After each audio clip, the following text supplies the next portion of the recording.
Hello, ladies and gentlemen, and welcome back for a Wednesday edition of the Steel City Sports Report, where we talk all things Steelers, Penguins, and Pirates. I am your host, Brady Vini, and today's report includes the Penguins take down the Panthers in ugly fashion, the 2024 U.S. Hockey Hall of Fame class is celebrated in Pittsburgh, what Mike Tomlin said to George Pickens in Cincinnati is revealed on Hard Knocks, and more. As always, please be sure to like, comment, and share this video, as well as subscribe to the channel. Now let's get into the first news story of the day. The Penguins take down the Panthers in ugly fashion. For the first time this season, the Pittsburgh Penguins have a 4-game winning streak as they defeated the defending Stanley Cup champion Florida Panthers in overtime last night 5-4. This was an ugly game played by the Pens, but they did just enough to survive and skate away with the victory. In the first period, the home team was outshot 5-13, but made the most of their opportunities, scoring 2 goals to lead 2-1. The first of the 2 Penguins goals was the first career NHL goal for the Penguins' 2022 first-round pick defenseman Owen Pickering. The second period was more of the same as the Pens put up just 5 more shots to the Panthers' 11, but got another goal from Chris Letang. In the third period, Marcus Pettersson added another Penguins goal, but like they have done a lot this season, the Pens blew another third period lead, this time surrendering 3 goals in under 5 minutes. The Pens were able to hold the Panthers for the remainder of the third period and get the game to overtime. Thankfully, it took only 1 minute and 31 seconds to end the game as Brian Rust buried the OT winner over the glove hand of Spencer Knight and into the top right corner of the net. With his overtime goal, Rust is now tied with former Penguins forward Kevin Stevens, more on him in the next segment, for the 9th most game-winning goals in Penguins history with 27. I don't really care that the Pens blew another third period lead, because it says something that they were able to win in overtime with the momentum against them and knock off the defending Stanley Cup champions. Also, some of the trends that we've seen from players during this winning streak continued. The Pens' top stars continue to lead the way. Philip Tomasino has been electric since coming to Pittsburgh. The trio of Beauvillier, Lizotte, and Bunting remains the team's best line, and Tristan Jarry had another decent game facing the offense he did. The Penguins are just now scratching 500 in the win-loss column, but are still in the conversation of making playoffs after their slow start to the season.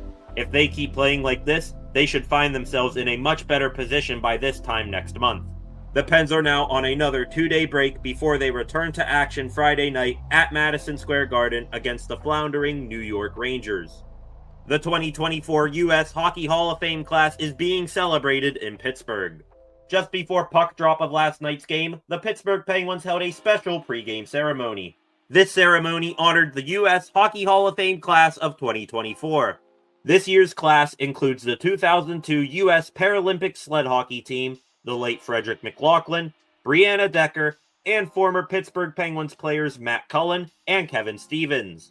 It was especially great to see Cullen and Stevens back in the Burgh, and they received a great ovation from the crowd, thanking the two for helping the Penguins win 4 Stanley Cups.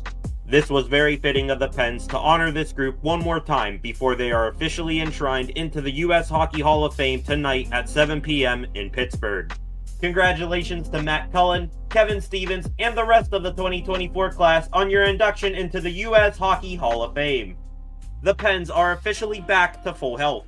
Also before last night's game, but much earlier in the day, the Penguins got some good news on their injury front. Yesterday afternoon, the Pittsburgh Penguins activated forward Cody Glass off injured reserve from the concussion he suffered in early November. To make room for Glass's return, defenseman Jack St. Ivany was sent down to Wilkes-Barre in the AHL. St. Ivany being sent down isn't surprising at all, as his play this season has been a little disappointing and he is one of only a few players on the Pens roster who doesn't need to pass through waivers. As for Glass, it will be interesting to see how, or even if, he can fit back into the Pens lineup right now. On their 4-game winning streak, the Pens forward lines have been solid for the most part. Maybe Glass can eventually bump somebody from the 4th line, but we'll have to wait until Friday for that answer. With Glass now back, the Pens have no players on injured reserve and are fully healthy for the first time all year. We'll have to wait and see how long that remains true, but it's great to have the depth needed to keep this winning streak going. And finally, what Mike Tomlin said to George Pickens in Cincinnati is revealed on Hard Knocks. Last night was the season debut of Hard Knocks in season with the AFC North on Max, and my, what an entertaining 55 minutes that was. It was an awesome episode as we got some exclusive footage that many fans, especially Steelers fans, have been craving for so long. The first episode picked up with last weekend's game when the Steelers defeated the Bengals 44-38. Multiple people for both teams were mic'd up for the game, including the star of the show, Steelers head coach Mike Tomlin. With Coach T mic'd up, we learned what he told George Pickens on the sideline after Pickens was frustrated with the non-pass interference call on the Bengals' pick six. Tomlin told Pickens, "Hey bro, it can't define us today. Hey, this ain't gonna decide the outcome of the game. It ain't gonna decide the outcome of the game. Look at me. You alright? Alright, let's go." That small clip shows why Tomlin is such a great coach, leader, and motivator, as moments after that little talk, GP scored a touchdown. That was pretty much all they showed for Pickens in the game, and didn't touch his personal foul penalties, but at least we have closure on what the Tomlin-Pickens sideline conversation was. Some other highlights from last night's Hard Knocks includes listening to Tomlin and his coaching staff talk ball deep into detail on Cincinnati, seeing the split screen shots of the Bengals and Steelers preparing for each other, and watching Coach T call the Nick Herbig strip sack right before it happened. If the Hard Knocks crew can deliver nearly an hour's worth of content like that every week, then I and a lot of other football fans will be extremely pleased. And with that, ladies and gentlemen, that wraps up a Wednesday edition of the Steel City Sports Report. Again, please be sure to like, comment, and share this video, as well as subscribe to the channel. Thank you all for watching, and I will see you guys back here tomorrow with some more Pittsburgh sports news.